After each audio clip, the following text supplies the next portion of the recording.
Ford made its highly anticipated return to the 24 Hours of Le Mans, but this time with a twist.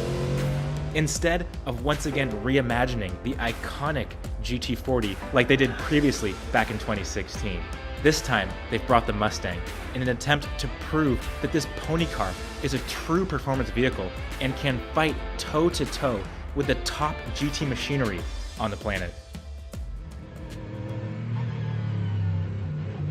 As we jump on board this Mustang GT3 and sit shotgun with Ben Barker, the nervous anticipation is palpable as the field streams through the Ford chicane and anticipates the green flag. Barker slams the throttle and this 5.4-liter Coyote V8 engine thunders down the front straight, reverberating off the grandstands. Just ahead, the JMW Ferrari is looking for a way past the Manthey Porsche as they stream single file into the Dunlop chicane. We can see smoke up ahead as one of the LMP2s has locked up and the Ferrari is slightly wide. Barker closes in through the right-hander as they go under the Dunlop bridge and sweep their way down the hill into the Forest S's.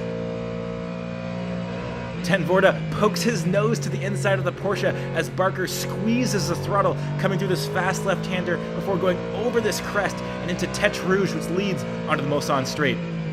The Ferrari takes a huge amount of apex curve, but Barker is slightly wide. The Aston Martin just behind has a run. Ribeiras pulls to the right, and they go side by side, Ford versus Aston Martin down the Mulsanne straight. This race might only be 1 minute old, but these drivers are fighting just as hard as if it was a one-lap sprint race. The Aston Martin of Ribeiras begins to edge ahead as they make their way into the first chicane. Barker tries to brake late around the outside to hold the position, but he has to concede. As they re-accelerate down the Mulsanne straight though, the Ford is firmly in the draft of the turbocharged Aston Martin. And as this straight continues, we can see that the Ford is inching closer and closer. Barker sweeps past the heart of racing Aston Martin as he sets his focus fully on Malikin in the 92 Porsche just in front, who is looking to the inside of that Ferrari 296, but thinks better of it as they make their way through the second chicane and re-accelerate for the second time down the Mulsanne straight. Although they have added these two chicanes to the Le Mans circuit, it is still very much a top-speed dependent track, and the faster you are in a straight line, the better chance you have of winning the race, as Malikin looks to the inside one more time on the JMW Ferrari just ahead. They brake late into the Mulsanne corner, and Barker is hard on the throttle. Malikin is slightly wide in the Porsche just ahead. The Ford is now fully in the draft of that Porsche 992. With the big front end on this Ford, Barker tries to stay in the draft as long as possible before pulling to the left-hand side and using the side draft off that white Manthey Porsche to claw his way up alongside and then past the number 92 car. But as we make our way into Indianapolis, look to the right-hand side because there is that nose of the Porsche one more time. Barker brakes as late as he dare though. The car twitches through the fast right-hander and then into the slow left-hander. He has the position and is up into third place in this number 77 Ford.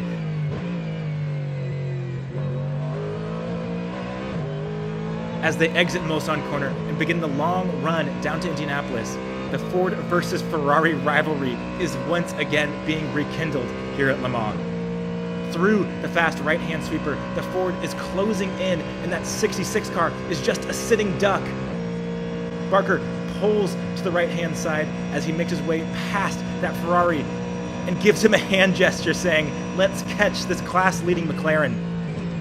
And as they break into Mulsanne corner with less than half an hour gone in this race, the 77 car has caught the race-leading number 70 Inception McLaren, a car that we're used to seeing stateside in IMSA. But down the Mulsanne straight, it's a story as old as time. This Ford has the straight line speed when it's in the draft, but the McLaren is just slightly weaving its way down the straight, trying to break the draft from this number 77 car. Into Indianapolis, the McLaren goes to the right-hand side of the road. The Ford pops to the left, but there just isn't enough room as he breaks into fast Indy and through slow Indy falls in behind the number 70 class-leading McLaren. into the slowest corner on the circuit, Arnage, and the Ford closes in but has absolutely nowhere to go as they power out of the slowest corner and make their way into the fast Porsche curbs. Now, it has been a tough start to the season for this Mustang GT3 car, but we can see that here at Le Mans on this long sweeping circuit, this Mustang is tuned absolutely perfectly. Into the Porsche curbs, it's a quick dab of the brakes and right back on the throttle through this fast right-hander. Into the sweeping left-hander, Barker gets close to the wall but leaves a bit of margin. There is still 23 hours left in this Endurance Classic. Through the long right-hander, we can see the car just moving around as he clobbers the curb through Corvette corner and follows the McLaren through the easy flat-out right-left sequence. Now, with just over 40 minutes complete in this race, the McLaren and the Ford both pull to the right-hand side and brake heading into the pit lane. It's an awkward pit entry, though, as they re-accelerate and slam onto the brakes one more time before hitting the pit lane speed limiter. Schandorf peels his McLaren to the right-hand side with the 77 Ford pulling into his box just behind. It is a routine stop, no tires being changed, just fuel for both these cars, and Barker refires the Mustang up to the pit lane speed limit to once again re-emerge back out on circuit just behind that number 70 McLaren.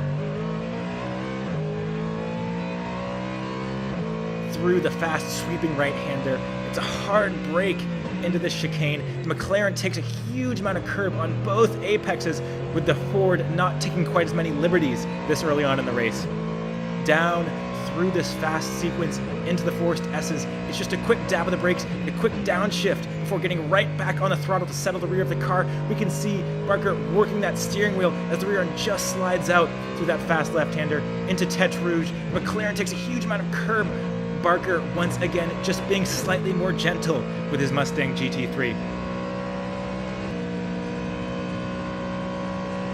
As they head into Mulsanne corner, Barker is piling on the pressure as the McLaren tries to break his draft one more time. Through the fast right-hander, they brake as late as they dare into the slow Mulsanne corner. As they re-accelerate heading down into Indianapolis, a BMW hypercar comes flying past and Schandorf tries to tuck into the draft to get as much help as possible heading down this straight. Barker closes in and the McLaren begins to weave side to side, trying to break the draft and keep this number 70 car up in first position.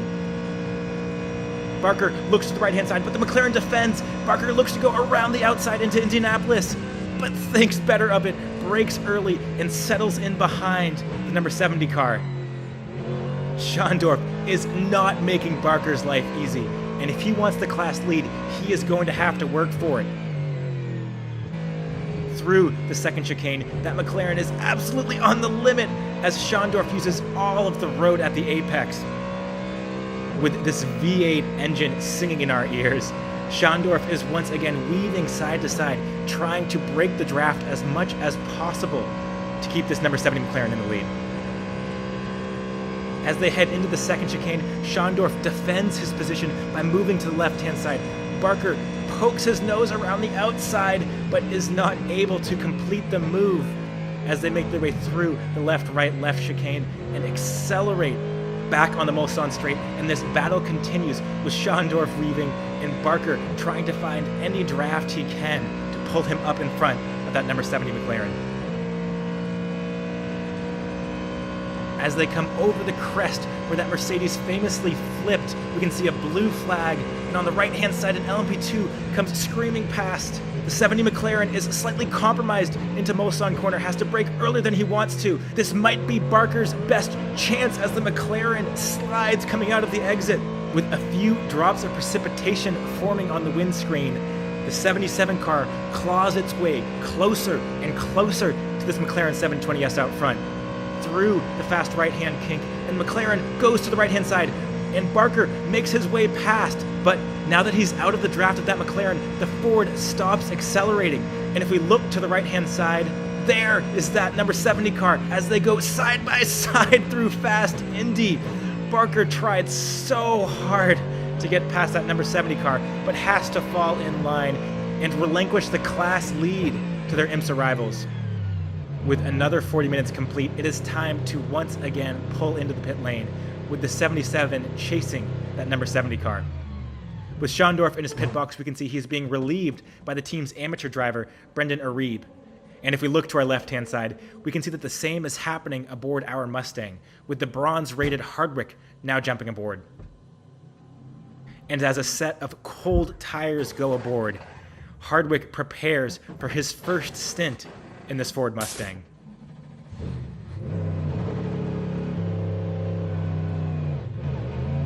Now, we can't see it, but as he exits his pit box, he overtakes the number 70 McLaren and re-accelerates back out on track. Heading into turn 1, it is a venture into the unknown though, with clouds overhead, rain imminent, and on cold tires. Hardwick needs to be careful to make sure that he keeps this Ford in one piece. As he exits the chicane, he is delicately on the throttle and is passed by the sister number 88 Ford Mustang, which is driven by pro-rated Olsen, who is on hot tires. Into the Forest S's, and he delicately turns the car in, trying to slowly build up both his confidence and temperature in his tires.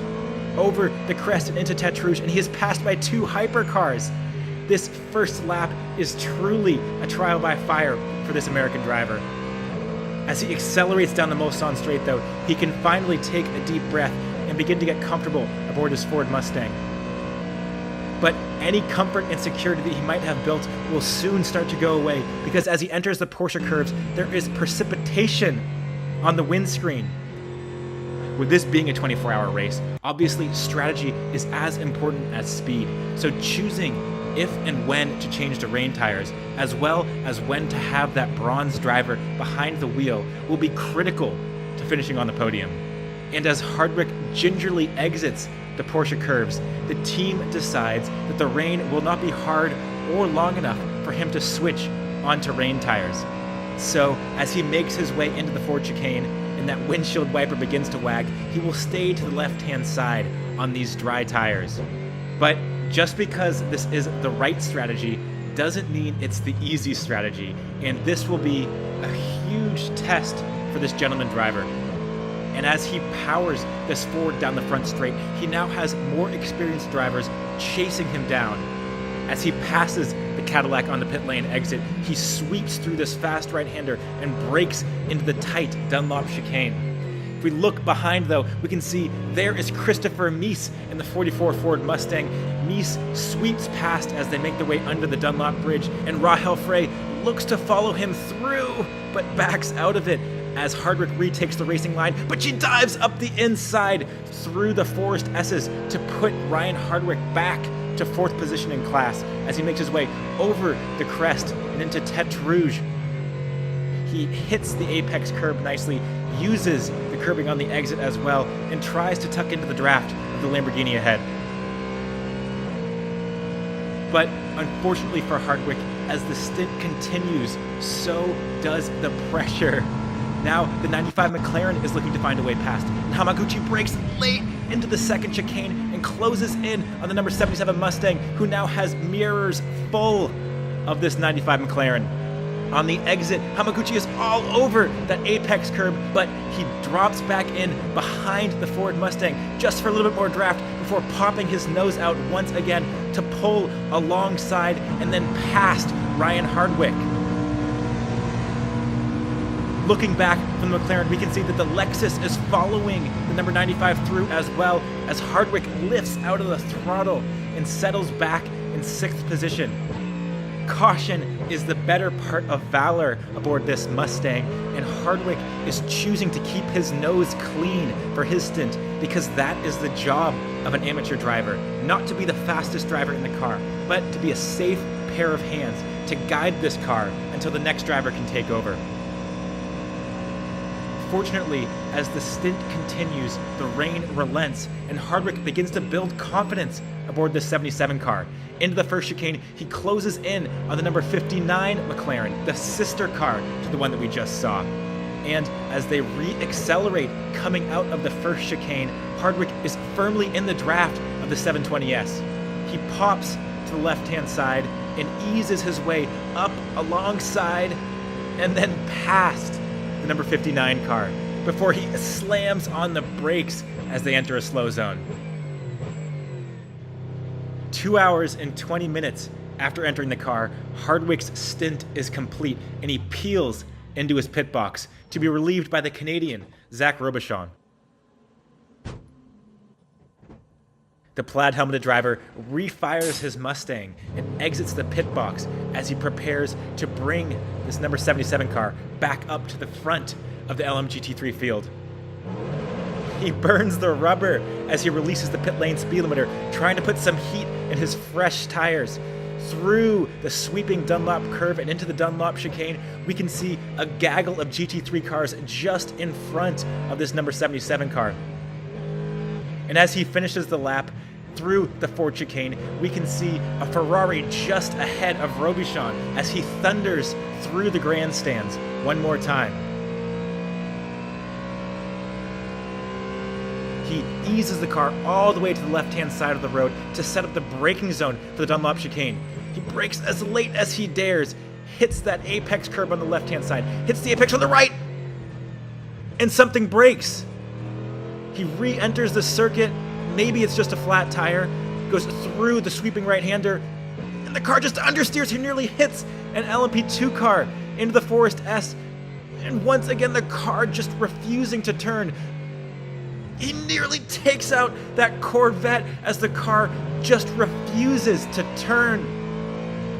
Through Tete Rouge, it is clear that something has broken, but there is no giving up. Robichon pushes as hard as he can to get back to the pit lane. This is the 24 hours of Le Mans. The team has worked tirelessly to get to this point. Robichon enters the pit lane as a Hertz Jota Porsche nearly collects him on the pit lane entry. As Robichon peels into the pit box, the team first refuels the car, but knows that something is drastically wrong with this number 77 car. Robichon is put on the jacks and wheeled back into the garage, just 2 laps into his first stint. A heartbreaking way for the 77 team to be taken out of contention at the 24 Hours of Le Mans. But the team did not give up and hustled as hard as they could to get this 77 car back out on track.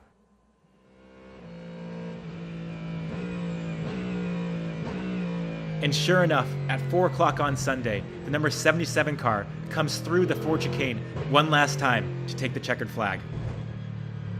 Now, although the 77 car didn't get the result they wanted, the number 88 was able to finish in 3rd place and grab a podium on debut for the Ford Mustang GT3.